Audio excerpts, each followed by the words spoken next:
Hey guys, if you haven't heard about Anchor by Spotify, it's simply the easiest way to make a podcast. Anchor by Spotify has everything you need all in one place. So let me explain. Now, Anchor has tools that allow you to record and edit your podcast right from your own cell phone or your own computer. Now, I've been using and loving Anchor by Spotify for 2 years now. And don't forget that Anchor will go ahead and distribute your podcast on so many listening platforms like Spotify and Apple Podcasts, and so many, many more. Now, I think it's simply everything you need to make your own podcast, all in one place. And don't forget, Anchor is totally free. So why don't you go ahead and download the Anchor app or go to anchor.fm to get started. I can't wait to hear all of your podcasts.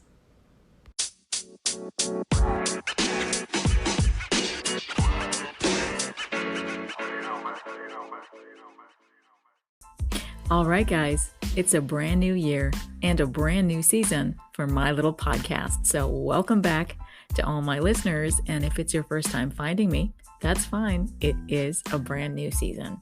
Today is Wednesday, January 4th, 2023.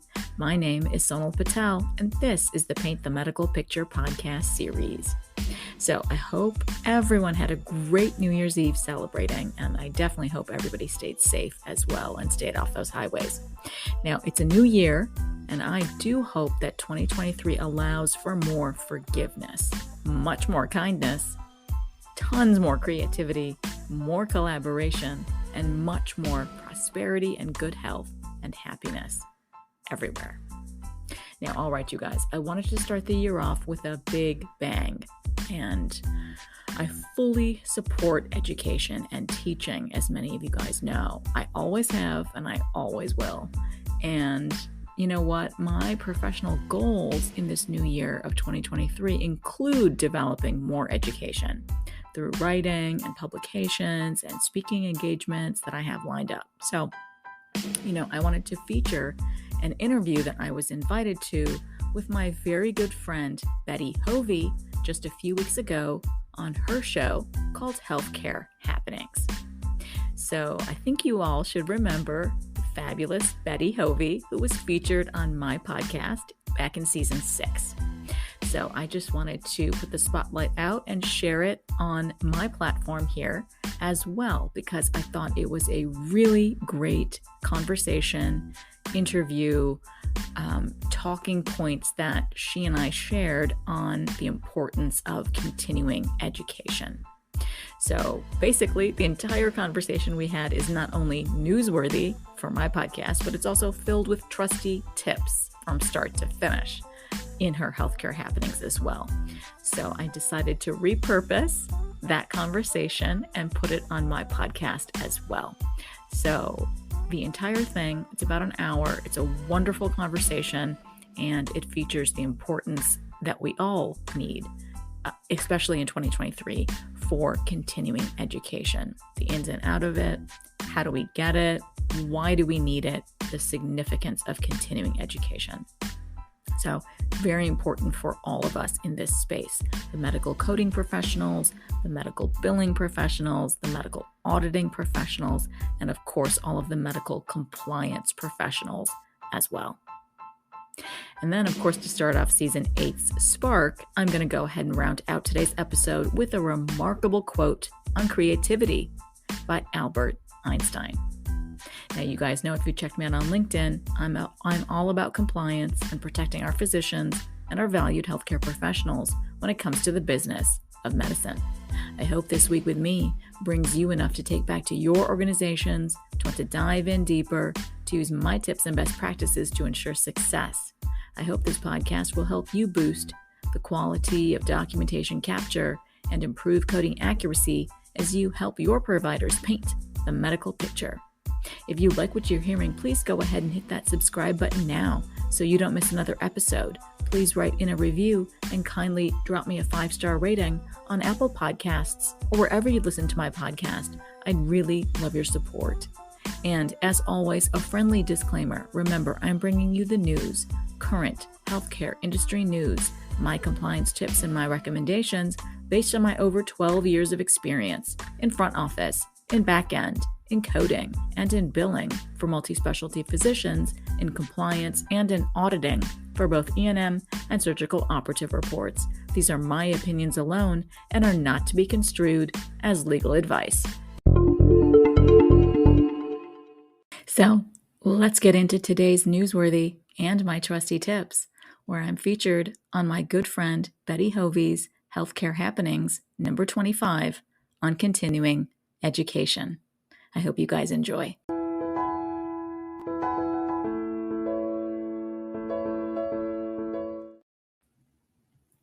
Hey y'all, happy Baby Friday.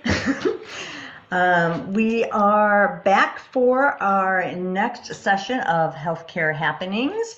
I did not do a session last Thursday because I was at the NAMUS conference with my good friend Sonal. Sorry, I got hold on a second, there we go. My audio was coming on my other laptop thing, so turned it off. I was at the NAMUS conference with my good friend here, Sonal Patel, and it kind of gave me the idea for doing today's broadcast session on continuing education. As y'all come in, make sure you give us a little hi and everything so we know people are out there listening to us. And so Sonal graciously agreed to come on with me again.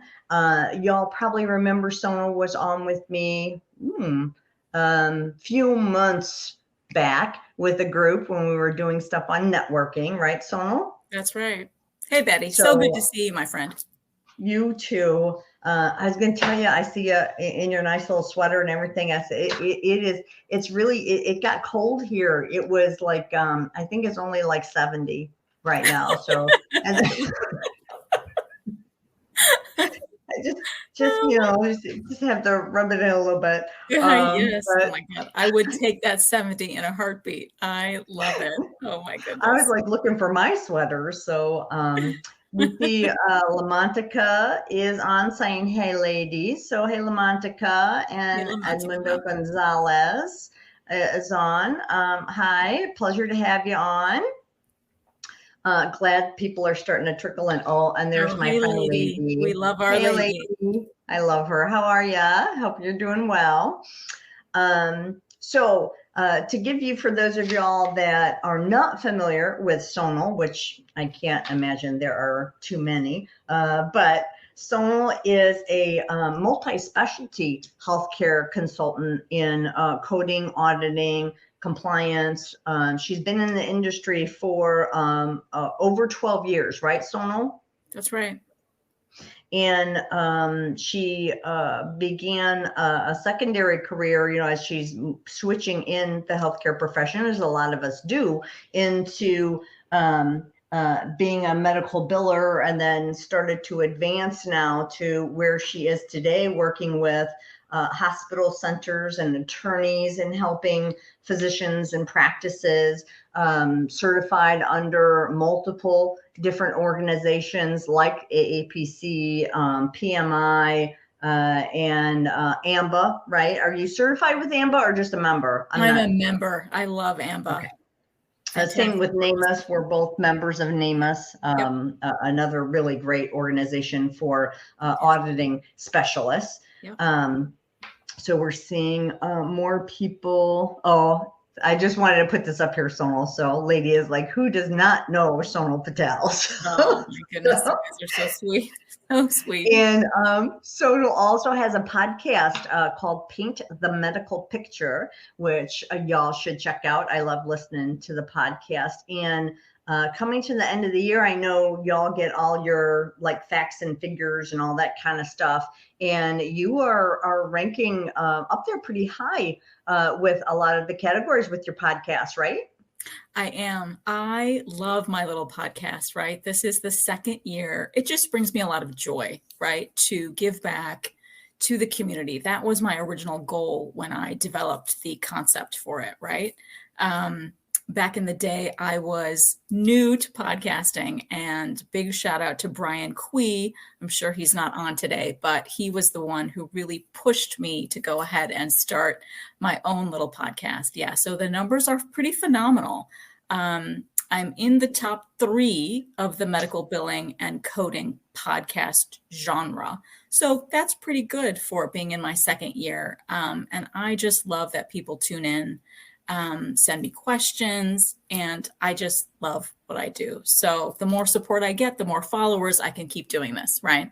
Love it. Yep, that's wonderful. That's so great. So proud of you. That's really neat. Thank you. And I'm looking to take our broadcasts here and have them moved over into doing some podcasts with them also. So still trying to work through the particulars of that with my IT people trying to help me figure out how to do it correctly. So I'm still working on it. I know I've been talking about this now for a few months, but it's a little more involved, to get it going and to pick out the right thing to use and all that kind of stuff. So for those of y'all that have heard me say it before, I'm still working on it and still planning on doing it. So continue to listen for updates on that subject there.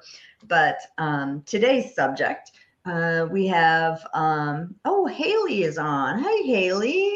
Happy Thursday happy to see and learn from you both this afternoon. Very nice. All right. So today, what I wanted to talk about was continuing education, right? So, with Sonal, with what you do and your path in your career, you have you started out in one place, as I did. I started out, as an X-ray tech, and I worked at a hospital that it wasn't the county hospital because we technically didn't have one, but it was the county hospital, so we would get everything nobody else wanted. And we had, it was with the hospital had a contract with one of the biggest prisons in the state, Stateville. You'll remember it says, since you're in Illinois, I know that name, you'll understand. So we used to get those gentlemen, over, and we would have to, work on them and do things. And sometimes they weren't the most pleasant, as you can imagine. And it's hard sometimes to be working with a patient when there's like 5 and 6 security, 6 prison guards around them, and they're, shackled. So we would have some interesting, little exchanges. And I got to X-ray Richard Speck, not exactly a big highlight of my career, but it was a pretty scary experience. And, we would do dead bodies that would be brought in. We would have body parts come in from the coroner, saying, this person was burned. Can you X-ray him and see if there's a bullet in there? Because they wanted to know if somebody shot him and then tried to burn him to hide the evidence, kind of thing. So, we would just get all kind, and it was too much. I was just like, okay, I've had it. I'm done. and so I was like, I wanted to do something else. And, when I talked to the people at the hospital, they were like, oh, we have, we've got 5 healthcare systems. We got 5 clinics. You can pick your clinic, pick whichever one you want to go to. You've got terminology, you've got this and that. We think you'd be a really good fit in the clinics then. But I didn't want to X-ray in the clinics. See, I didn't want to do it anymore. Too touchy-feely for me, And so I chose a clinic that was like 5 minutes from my apartment where I was living at the time. And, I got in there and they set me in a room with a CPT and an ICD-9 back then. We had just gone to 9 coming off of 8. Yes, that's how old I am, y'all. And a HCPCS book. And then they came back after 2 weeks and they said, okay, we have your desk. So I was like, oh, maybe they were getting my desk ready. Maybe that's why I've been sitting in here all by myself. And So they take me to my desk, and back then, remember those gigantic computers with the monochrome green screens that took up like the whole desk, So they're like, okay, there's your desk. And I was all excited because when you work in radiology, you don't have any you have a little locker, but everything else is communal space. You don't have any kind of private space to do anything. And so I sit down at my desk, and they said, okay, your training's over, get to work. So me sitting by myself staring at coding books was my training in coding. Nice. So for me, and back then we didn't even have coding as a profession. It was insurance clerks, or they had all these other names for things, and there really wasn't a lot of education out there. So you were kind of on your own. And I would call some of the other clinics, and they would call me. And so we were trying to figure out, like, how did you find this? And where was this? And how would you do this? And, so we were really just using each other to try to figure things out. And as I got more and more into things, and kind of it like sparked on me, I was like, this is pretty cool. I can, get into this stuff. And then I went to another organization, and I learned, somebody had come to me and said, there's this certification that they have that you can get for coding. And I was like, oh, really? And they said, yeah. And they said, we just took, they just had sent, like, I think 4 of the staff from this place. They flew them out somewhere to have like a boot camp, and then to take the certification exam. It was a CPC exam.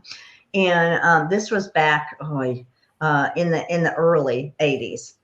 And so they told me about it and said, we think you should take this because you're one of the team leads, blah, blah, blah. And I was like, okay. So, I went through the exam and got certified, and, then started to, learn more and more and get different things under my belt and start teaching and things like that. And so for me coming in, I was in that mindset of, what can I learn? What can I learn? Where can I learn it? There just wasn't that much out there. Now, everywhere you turn, they've got education out there. And so I think for me, looking at the CE, continuing education issue, is about, how is it going to benefit you, as for your profession, for what you're trying to do, and, what interests you too. Because sometimes I listen to stuff or attend things that don't necessarily have anything to do with what I'm currently doing, but I find it interesting. So I'm like, oh, that sounds cool. And, I'll kind of go and listen to something else. So I've always had that mindset of CE, education. And I think a lot of us in the profession, also have that mindset, and you need that mindset. So what was your kind of exposure into that kind of arena of, like, getting your mindset to continuing education? Well, I mean, I loved hearing about your experience, right? Because it's much broader than mine, right? But I agree with you completely that education is the key, right? Because when I started, I pivoted from a different career field, right? I think people in this audience hopefully have heard me say that in the past. Transitioning from the liberal arts, humanities world to the career focused on science was a lot of me educating myself, right? So my transition into this space was all about education from day one. So I really value it. I totally believe in continuing education, not only, and I know we'll get into this in a bit, but who needs continuing education is the question on the screen, right? In this field, in the business of healthcare that we participate in, I think it's fundamental that we do need continuing education. No matter if we possess and hold the credential right now, or if we're going to get it down the line once we get a little bit more experience. Regardless, I believe continuing education is a must. We have to do our very best to find those people, find those outlets, those educators, or those organizations that provide continuing education courses, webinars, boot camps, whatever they're called, in terms of, how you can squeeze it into your schedule, right? Because the goal obviously is for everyone to have a 9 to 5 type of job, right? You need that experience somewhere, right? In the hospital system, in the office, over the phone, remotely. However, the goal is to somehow participate in the healthcare industry.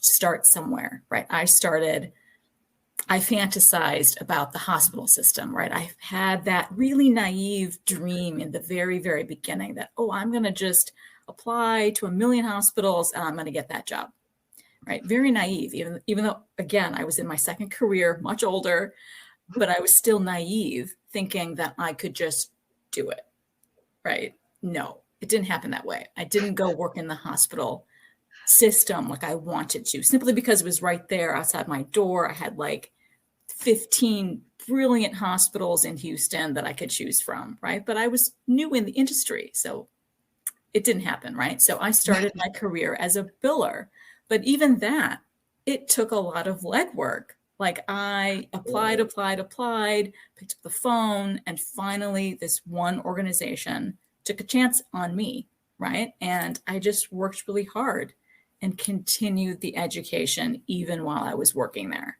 And that organization was, hell bent on making sure that the good people, the good staff members at this organization, if they wanted to elevate them, if they saw something in them, they were like, you're going to become a certified medical coder through PMI. That was the organization that they supported, they believed in. And so back at that time, I had attorneys come to this office space and teach us. Those attorneys I still am in touch with. They're still a part of the organization and teach for PMI. So it's fantastic. So that's just one example, right, of how you can definitely keep growing your career. And it's really helpful if someone is on your side, if someone supports you, sees something in you. And I know you and I, when we were catching up last week at the conference together, we totally believe in supporting this next wave of people, right? This next generation of the coders, the billers, the compliance professionals, right? People who are just starting, because like we're sharing on this healthcare happenings today, we started somewhere. We both have disclosed right now, very honestly, where we started, right? And it was a long time ago. Yes. And people took chances on us and saw something. And so I know you and I are big believers in that as well, as we want to help other people. Yep. And again, do the right thing. And you have to do the right thing by getting education. Yes. And yeah, so the reason why when we were talking about, how we were going to go about discussing today's topic, the first thing that I put up here about who needs continuing education, or CE, is because I when you think about it, and I started to think about the different places, as we were talking right before, you have physicians, of course, that need CME. You also have attorneys, teachers, nurses, engineers. So when you think about all of those professions, that's what I wanted people to start hearing in their head was they're professionals that need continuing education. So people that may be listening and that are watching or are participating with us today, to not have that mindset of I'm a coder, I'm a biller, or especially when I hear I'm just a coder. We need to stop using that word just eliminate it from your vocabulary. Yeah, that's very self-deprecating. Right. Yes.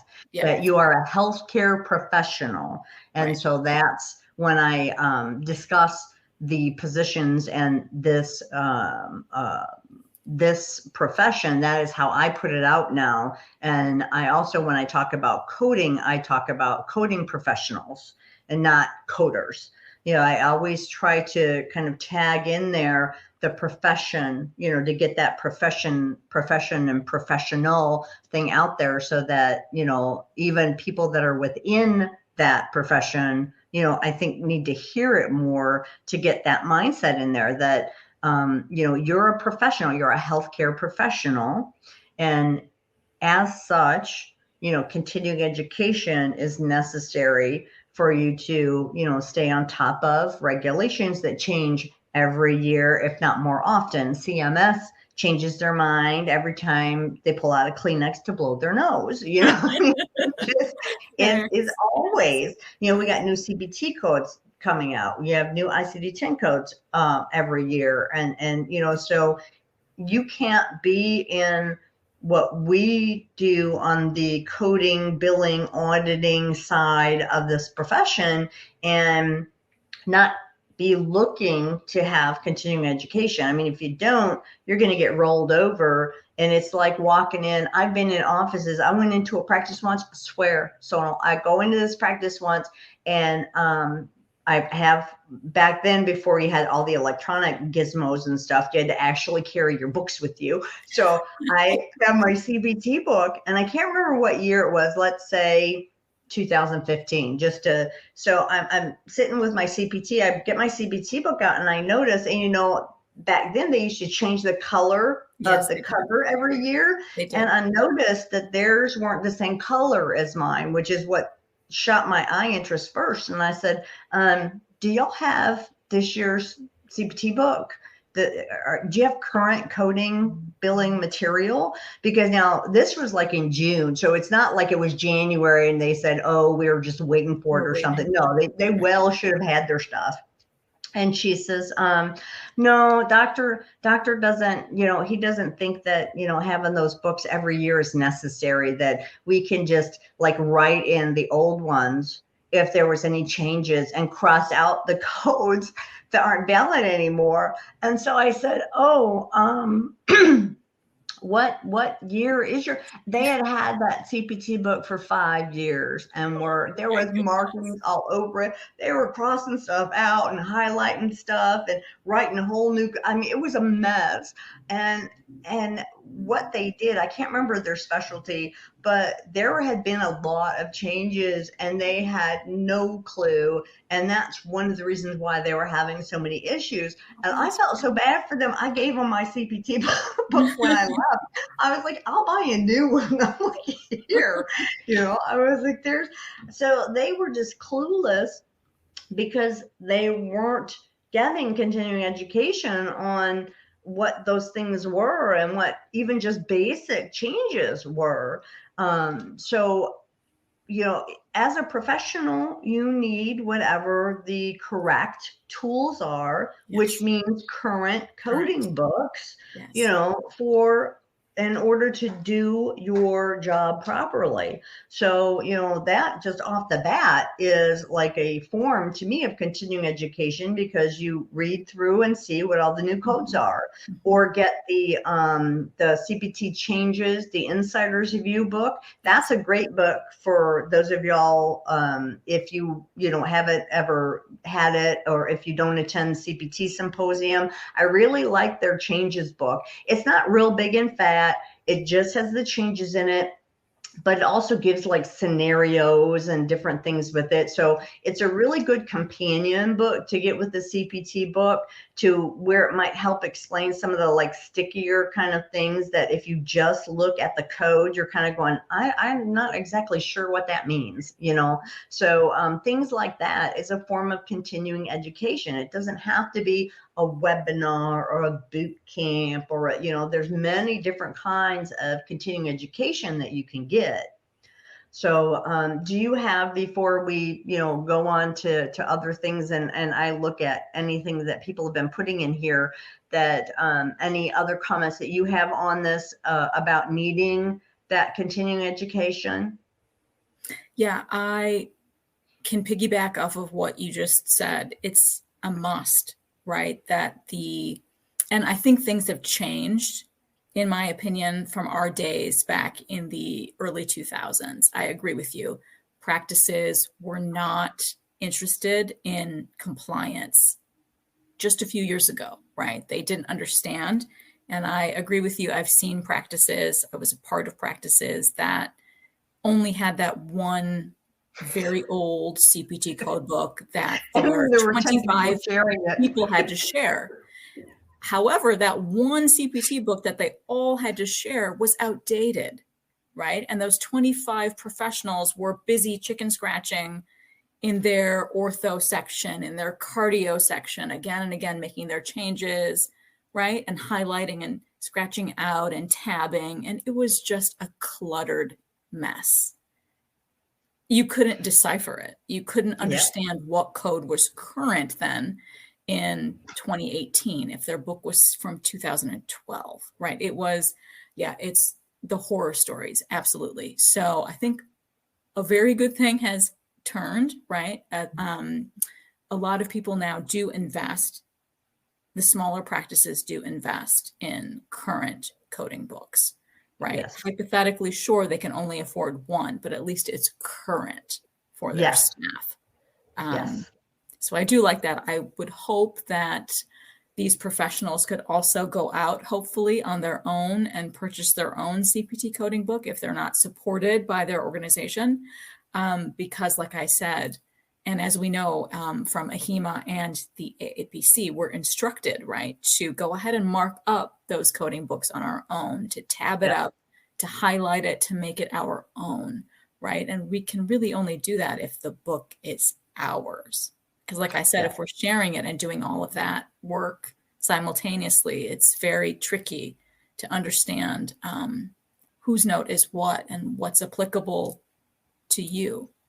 But books are the key. Books and resources, online or the paper book, whichever, but you need to have it. Got a good comment from Lady here. Says, I found your experiences very interesting. For me, CE is essential to do my job the best I can and improve myself. I was so scared to apply to a hospital. It was intimidating for me. And here I am working for a hospital. That's right. So I think that's a benefit of getting CE too, is that if you're going to ones that are applicable to your current position, is that, you can hear things like I will have people that tell me when I do presentations and things where they'll say, it was good to hear you validate what I thought or where my head was, so that it kind of emboldens them in the fact that, I do know these things, so I think that's, a good point to having CE2 when you're hearing those other people and going, oh, I'm not nuts, or, I do have this down. I'm okay with this. And then pick up that one little nugget that, that person that's speaking might throw out there that you're like, oh, and, it kind of makes that whole presentation, webinar, seminar, whatever it is, kind of makes it worth it when you get that piece that you're looking for. But I'm real glad. Thanks, Lady, for adding to the conversation here. And I'm glad you are in a better position now. And just a couple other Edmundo with it, the audacity of the doctor. I love that, Edmundo. Wow, the audacity. Yes. Yeah, they're much better now than they were in the past, right. Especially independent physicians that are running their own practices. They really are realizing, how things hinge on what coding and billing professionals are doing in their practices, and how that's the lifeblood of keeping their doors open. I tell physicians and surgeons, we were talking one day, and I said, you could be doing surgeries all day, every day, and be racking up what in your head is like, oh, well, there's, I did $100,000 in surgery this month in the group. But if it's not getting out the door right, you're not going to see any of it. So I mean, you think about that. Y'all hold the coding professionals, billing professionals, people like that are on, listening to us today. Y'all hold the financials of that practice in your hand. Which also kind of bears onto the fact that the continuing education thing is even more important. I mean, that's a heavy burden to bear, a duty. And so y'all need to make sure that you're on top of what those things are so that you can do the best for the practice that you're at, right? That's well said, Betty. Absolutely. We have to really impress on our doctors that we're on the same team. We're on their team, right? We want them to do very, very well on the business side, right? They obviously know how to do their surgeries backwards and forwards. We can't question that, right? Yeah. But when it comes to their reimbursement, that's what we do as the certified coders, as the certified billers, as the auditors, as the compliance folks in the back. We can help them, right, capture that reimbursement appropriately the first time. And if we don't have continuing education on our side, how can we help our doctors? So yeah, that's the new thing for the new year. We have to keep perpetuating that message that we're on their team. We want them to be successful. Yes. So benefits of continuing education, we've kind of, punched around a couple of them here, but if you kind of, try to broaden out your thought processes on it, if there is a different area that you're interested in, doing continuing education and getting more information and more stuff into that, it might help you be able to transition, to a different position.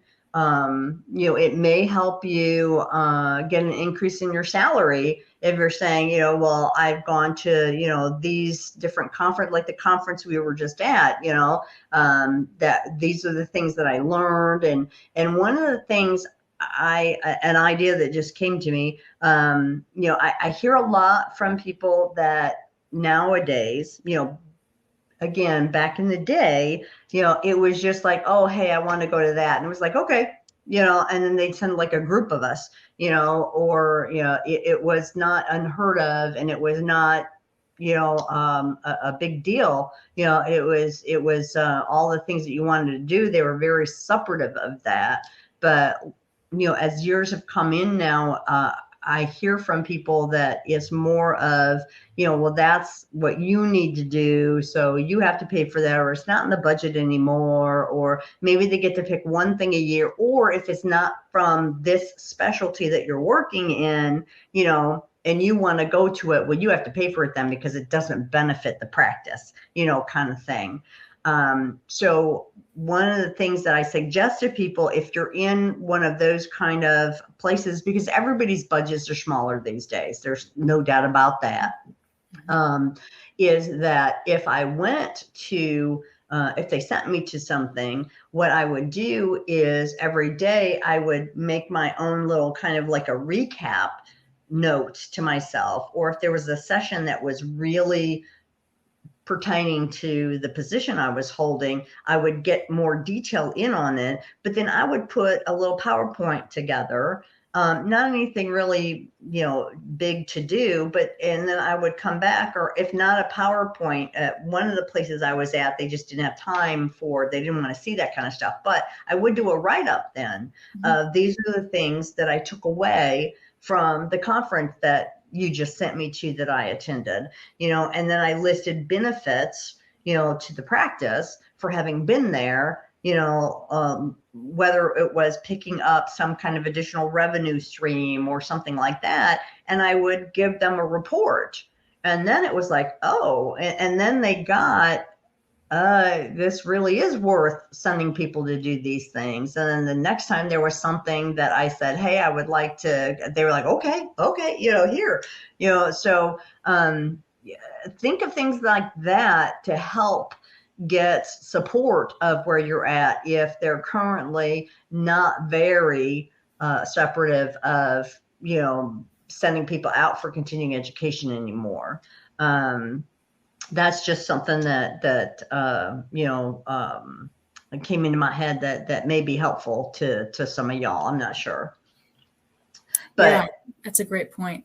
Absolutely. To write something up like that, to, get your organization to back you, to back this idea of sending you and possibly a team of people from the organization to attend this organizational body's conference, something like that.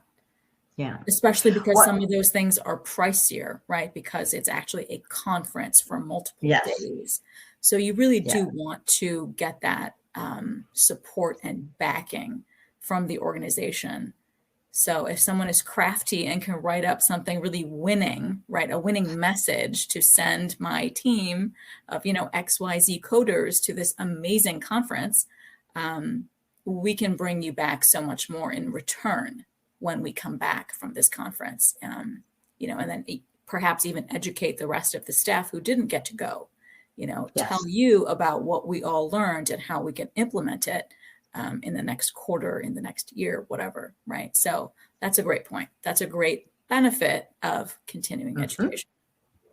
And that's another good thing that you were saying, when you come back and let's say they send you and you are the team leader, you're a member of a 5-person team. So they send you and then you're expected to come back and, give that information to the rest of the team. Well, for those people that are looking into, hey, I'd really like to be a presenter, or I'd like to be an auditor, or I'd like to be a consultant, that's a good way to start into that. How do I put something together? How do I present it? And presenting that information to people that you work with every day and are more comfortable with maybe than a group of strangers, might also have that extra benefit of giving you those additional skills that you may be looking for to move to a different arena or a different area in the healthcare profession. Exactly right. So we were talking about the benefits for the organization as a whole, right? For continuing education. The benefits can also be for yourself individually, right? It's also your education. You're also growing yourself. Professional development is the key, right? So it's twofold. You can impact your organization and you definitely impact yourself by continuing education, by attending the webinars, by attending these conferences, symposiums. I really think I thought about this conversation with you a lot. I really think that this pandemic of COVID-19 for is it almost over? It's 3 years, right? 3 years of this nonsense. But I think it really did help all of us here, have the ability. It allowed us to do things virtually like we're doing today, right? It allowed a lot of people to stretch themselves, right? Be able to put something else on their resume. Like they can create webinars too. They can develop educational presentations too, right? So many people have leveraged the pandemic in such a way that they're also now teaching things wonderfully. I just saw that my good friend Kimberly Joel Williams is on, and she's brilliant. And I found her in the pandemic. She came up with this amazing idea that, hey, we can't do any local chapters because they're all closed because of COVID. So how are my friends going to get continuing education? So she thought up this idea and developed these teaching modules for us to get education and webinars, right? So I think a lot of folks can do that as well, right? Think about how this education can benefit, again, not only yourself and your career, but also others. How can you give back? And I think she's a great example of giving back to other people in the field. And I think she's done a really good job through this ugly pandemic and has helped so many people receive their continuing education. So thanks, Kimberly. I see you. Yes, agreed. And both of us were We on presented her at her. Yeah. colloquium this year. Yes, So we did. Kimberly did a great job with She did that a great job. and had a lot of fun. Yeah. So yes, definitely. So there's a whole lot, you have your personal development, your professional development, because again, continuing education, again, y'all, I'm an old lady. Okay. So when we get to some of this computer stuff and people are like whizzing around with it, I'm just sitting there. I'm like, oh Lord, where's a 10-year-old child that can explain this to me? Because, I get lost. So for me, continuing education is doing those little classes on that kind of stuff. So it's not specifically in that, it's not CEU, something I'm going to necessarily be looking at as a continuing education unit, but for me, it's continuing education to help me, in my development with how I have to play around with all this stuff and work with all this stuff. So again, thinking of all of those different areas is what you need to be thinking of. And those can be benefits then again of continuing education, is to assist you with all of those kinds of things, not just necessarily for those that are on here that are coding professionals and building those kind of things. It doesn't necessarily just have to be what are the codes next year and what is this. It can be other things that play into it that can help you in your entire career development. That's a great point, right? We need to be, absolutely, you can read other journals, right? You can read your JAMA like a physician does, right? You can read your New England medical journals, right? You can read abstracts from the NIH. You can do so much education for yourself to help you do better at your job, at your niche, or where you want to propel your career to. You can do so much. Education is the key. Yep. And that's, brought me to this question about, is all continuing education the same? And the reason why my thought on this, when the pandemic first started, because prior to that, we were mostly in person with everything, and you were very localized as to, unless you were going to travel somewhere, so for some things, like if there was a 4-hour, seminar somewhere, but it was, someplace that I had to take a plane to get up. Well, I was like, well, that's really nice, but I'm going to have to pass unless it comes here, and then we had the pandemic, and then everything was available to everybody, basically virtually, which I think was one of the positives of that. But it also has brought about to where you get some, how do I say this politely? Lesser quality things that may be out there. And there's all things, and I'm not talking about like a person that's just starting out and it's like, ew, hey, I'm, as I said, I'm aging out, at some point here. So, I'm always looking for other people to say, hey, why don't you try this? Why don't you do this? You can present and you can, so that's not what I mean. I just mean in where you're seeing the same issue, like some subject, and I won't pick on this year because I don't want to ruffle. So let's say the ICD-10, when ICD-9 was going to ICD-10, you could see and get to where you could attend 50 different presentations on it, 50 webinars on it. And it was a regurgitation of just reading what the guideline said. Well, I know how to read, so I don't need somebody that's just going to read it to me because I can do that myself. So yes, it's considered continuing education, but am I getting anything from it? I could watch 20 presentations of the same thing, and if it's all the same thing, I'm not getting anything from that.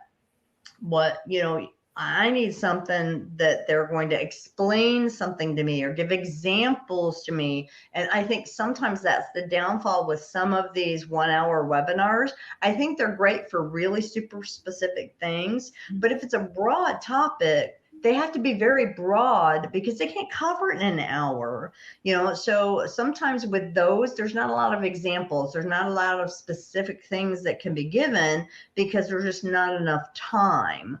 So I don't think all CE is the same. I think you need to be very choosy when you're looking, because even if it's free, your time is worth something. So it's not really free, and sometimes I've been to some where, good Lord, I just sit there at the end and I'm just like, well, there's an hour I'm never going to get back out of my life, For sure. There's so many things you could be doing, other than listening to this. So you're investing your time. So it does really cost you, even if it's free, it's costing you something. So I am of the mindset that no, absolutely not. All CE is not the same. How about you, Sonal? Yeah, I think you are circling around the word quality, right? We really, really need to embrace quality education in you were talking about CEUs, right? We really want to find and support quality educators that are in this space, right? We really want to hone in on those professionals that are in our specialty. Say if we do a lot of oncology, right? We know our specialty educators that are going to do their job swimmingly, right? So we want to attend their webinars, right? Or if we know we're very solid in oncology space, we can present something, get the CEU attached to it for the organizations, right? I think it's all about quality education. And you and I were talking before we exited the green room here. We talked about something really nice. We need to go beyond the requirement for the AAPC and a HEMA, right? So if you have, like you, 55 credentials after your name, you'll need like 2,000 CEUs, hypothetically, right? So you don't have to just get the bare minimum of those 2,000 CEUs when your deadline comes. You can get 5,000 because you embrace education, right? We don't need to quickly rush to meet our CEU deadline when it's time to renew. We should be dedicated and focused to our continuing education each and every month, right? Despite the fact that we all have jobs, we need to find the time in the day or the weekend, however we carve out the time in the month for ourselves to get that continuing education. And when you do that, like you and I were talking offline, we have above and beyond our numbers. We've pushed over, if our CEUs were to roll over, we'd have enough for years to come because we believe in education that much. So not just to meet the threshold for the credentialing bodies, right? But to go above and beyond simply because it puts us in our own career in a better light. We can do so much more for our practices, our hospitals, whoever we work for. We can do so much more. Yep. And I think we need to remember that messaging, that this healthcare happenings today is about ourselves. It's about promoting ourselves and what we do by embracing the fact that we are respected coding, billing, compliance, auditing professionals in our own right. Yeah, I always, when I'm talking, I always say, you can tell when you're having discussions with people and they'll say, oh, when I attended blah, blah, blah, they were discussing this, or we're talking about this, and this is kind of what I gathered from it. Or did you, having that curiosity, is what you need, Yes. and is what you should strive for. Because either, and this is something we've talked about offline and at other, things with other people, is that, you want to take a look at whether you have a job or whether you have a profession. And there are some people who this is a job for them. That's all it is. They get what they have to get. They get it done. They're done. And that's fine if that's what this is for you, and some people are happy to do that because they have other obligations and other things. But if this is your profession for you and that's how you're looking at it, then you need to think about this as what kind of investment you're making in yourself to help, propel you into, maybe a better salary, maybe a different position, maybe, transitioning totally into something else. All of those things, you have to invest, to be able to reap those benefits, because they don't happen by magic. They don't just happen because it's not somebody osmosis, right? It's not just you're funny or you're nice. You have to, show that they're going to get a return on the investment that they're making in you. You need to invest, in yourself. But we have some good comments here. So Pam, hey Pam. Saw her at the conference we were at too. So we got to hang out and have some fun.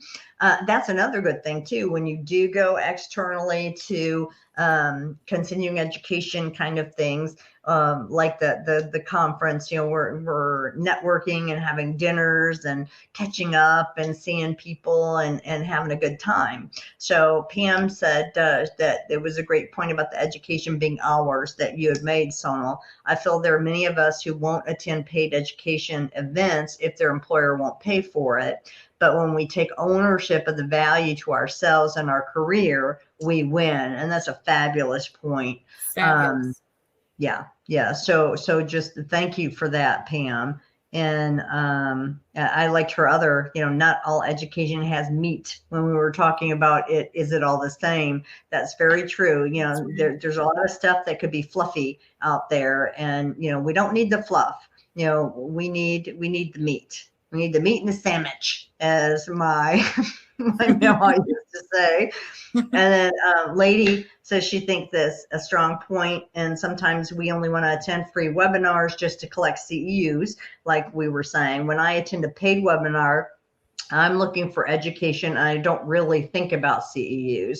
And I think that's a very good way to do it. Like I said, when I choose what I'm doing, I really don't look at I go to a lot of things that don't have CEUs because it has something to do with what I need or what I'm interested in or things like that. And so I continually invest because that is how I'm going to see, a return, in being able to offer more services or talk specifically to when I'm talking to physicians and PAs, APPs and stuff about things. I need to let them understand that I know these things, I understand these things. And so being able to discuss things like that, I need to always be getting education for myself.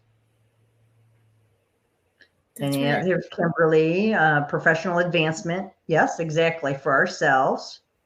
And let's see, Pam says the other piece to consider is it isn't only about the CEU. Some of the best opportunities to learn and grow are fabulous podcasts like this one in Sonal's, and Victoria Mull, Tony Ellums, exactly, Terry Fletcher, Sean Weiss. So those are things that, and those are things that if you're working, now me, I'm sorry, I'm a very visual learner, and I really try with the podcast things. I so try, but when I'm doing the podcast, I'll be paying attention as I'm doing something, and all of a sudden it's like, oh, squirrel, and I have such trouble doing it when it's just listening to something. I struggle with that. That's why I like the compliance guy, watching Sean Weiss, because he does his on LinkedIn, live like a broadcast. And so I don't listen to his podcast. I watch it when they're doing it, because then even though I could be doing something else, visually it's sinking in better because there's a visual component to it that I can look up if somebody's saying something that I really want to pay attention to, and that's just me. Like the books on tape and all that kind of stuff, I could never, ever do that.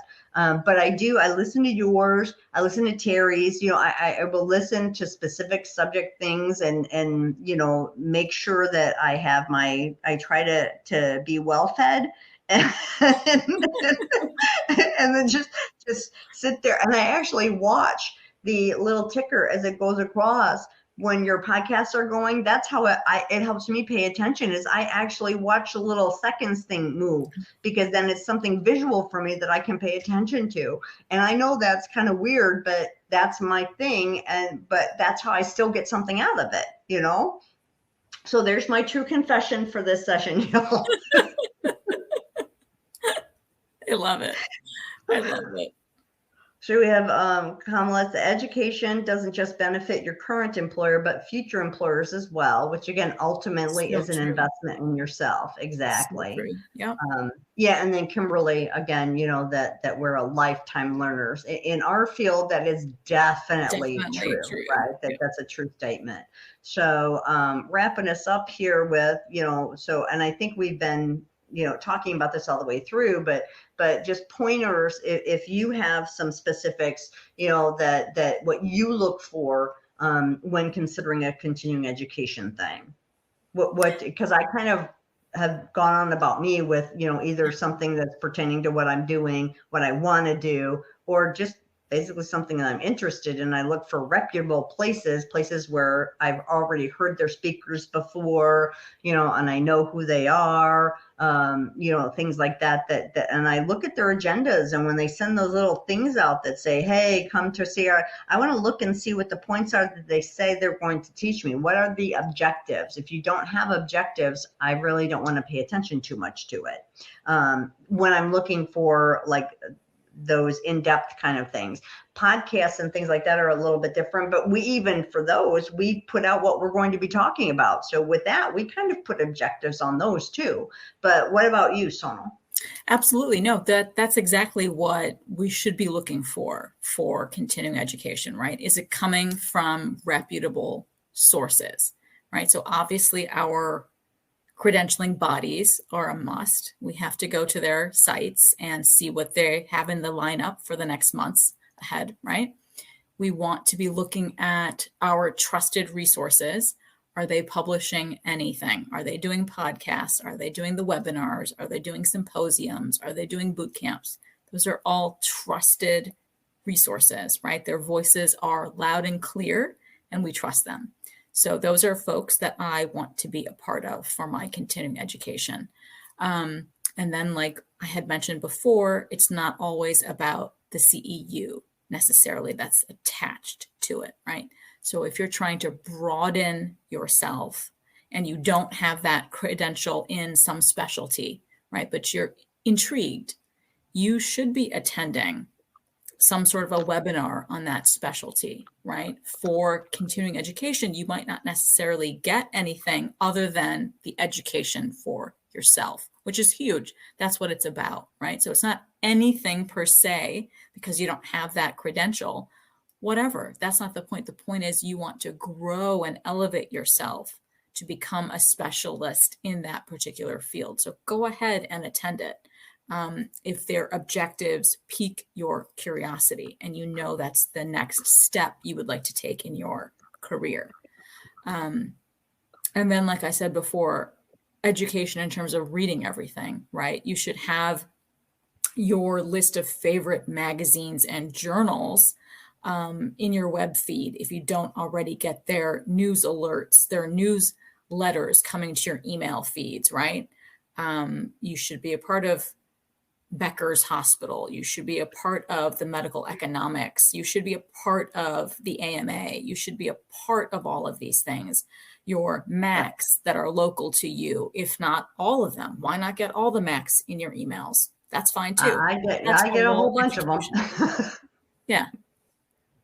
So, I like to do things like that to broaden my education. Good.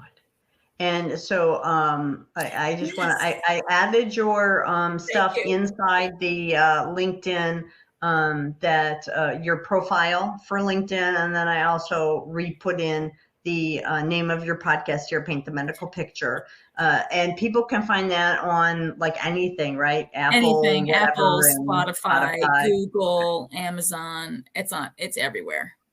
Everywhere. As well it should be.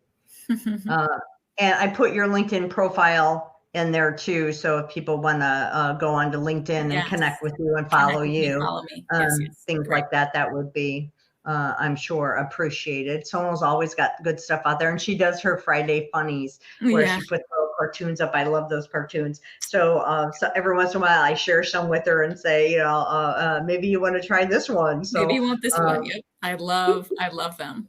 Oh my God, it's so much fun. So let's see if we have a lot. Let's see. So there's my stuff. Okay. Well, just some thank yous here. So thanks again, lady. I'm glad you all found the topic interesting. I thought it was something good to discuss because it's, it's people need to stop and think about what you want and how you're trying to move forward in your profession and what that all means, and not just get CEU crazy where it's all. Notice that we didn't really talk about CEUs too much because it's about continuing education, not let's find every free CEU we can and get like 9 million of them and stuff that I don't even pay attention half the time. Which is one thing. You see people too that there will be a podcast, a webinar, or whatever, and they go to it and then they mute the volume and continue working as it's playing. Yeah. Right. Please. I mean, there's really, there's no value to that. You're not benefiting anybody. I mean, yes, maybe you're getting a CEU, but you don't benefit yourself either because you're still continuing your job and not really paying attention to that education that you did sign up for, right? So it's you that miss out. Yeah. Yes. So invest in yourself, vet out things that you're interested in so that you're not wasting your time or your money if it's something you're paying to go to, and keep pushing into what interests you and where you want to go. And, like Sonal, like myself, continuing to do that, which we did years ago, and continue to do. But that's, what's propelled us to be able to do the things that we do now is because it was a continuous thing that you don't even think about it. It's like, no, I need to do this. I need to go here. I need to listen to this, so that you continue to grow like that and now have that broader base of knowledge and experience that we can kind of fall back to, because we started out, with that base of the tree that's like this, so that we can branch into other things and do other things, because it's all based off of knowledge and good experiences and good continuing education. So do you have any final words for anybody since we're already up at our hour? Closing thoughts. Yes. No, absolutely. We definitely have to invest in ourselves, right? This entire hour was dedicated to ourselves and propelling, getting to the next step, wherever that is, right? And you can only do that by continuing education. Invest in yourself, keep learning, keep growing. We are lifetime learners, right? We shouldn't just stop because we got the certification. We shouldn't just stop because we're in a comfortable job, right? We have to continue growing ourselves, expanding ourselves, make the next leap, right? Trust in yourself, and you can do anything, so long you have education in your back pocket. I think that's the key. That's great, Sonal. I like that a lot. So with that great little tidbit at the end here, I think we will close for our session today for this episode of Healthcare Happenings, when you all tune in to see what's happening in healthcare. And thank you again, Sonal, for agreeing to come on with me today. It was a lot of fun. And thanks to everybody for listening. And I think we might have another session next week because I missed last week, so I might be catching up. So watch for notice to see what's coming up soon. So thanks, y'all. Thank you, Betty. And finally, I focus Season 8's Spark on creativity. I want this 8th season Spark to be filled with our world's thought leaders, writers, artists, philosophers, everyone who inspires the need for creativity in all we strive to do. So, in this week's inspiring quote, in Spark, is from Albert Einstein. Creativity is seeing what others see and thinking what no one else ever thought. Absolutely true, right? I think this is an amazing quote that reminds us to use that creativity, that innovation we all have. I think this quote reminds us of the importance, the value of the creative mind. I think this quote reminds us to bring those creative juices out front and center, to see what you can create, what you can discover and uncover. I think this quote inspires us to tap into that side of ourselves that might often be underutilized. It is with our creativity that we can inspire generations to come. I'm happy Albert Einstein's spark still shines on in all of us today. So that wraps up today's episode. And as always, I appreciate you all diving into today with me. If you all want more information from me, please go ahead and follow me on LinkedIn. I'll leave links to everything in the show notes below. And please be sure to watch our Healthcare Happenings conversation on continuing education on Betty Hovey's YouTube channel. I've included that link in the show notes as well. Now, all right, you guys, in my final note today, it is the first week of the new year, and I hope that you guys are pumped up to achieve those goals, start something new, end something that no longer serves you. And remember, in 2023, every day definitely has ample time to carve out a little piece just for you. So wishing you all an amazing week ahead. Thank you so much for listening in on today's very special episode. And I hope every week with me brings you closer to helping your providers paint a masterpiece. See you next Wednesday.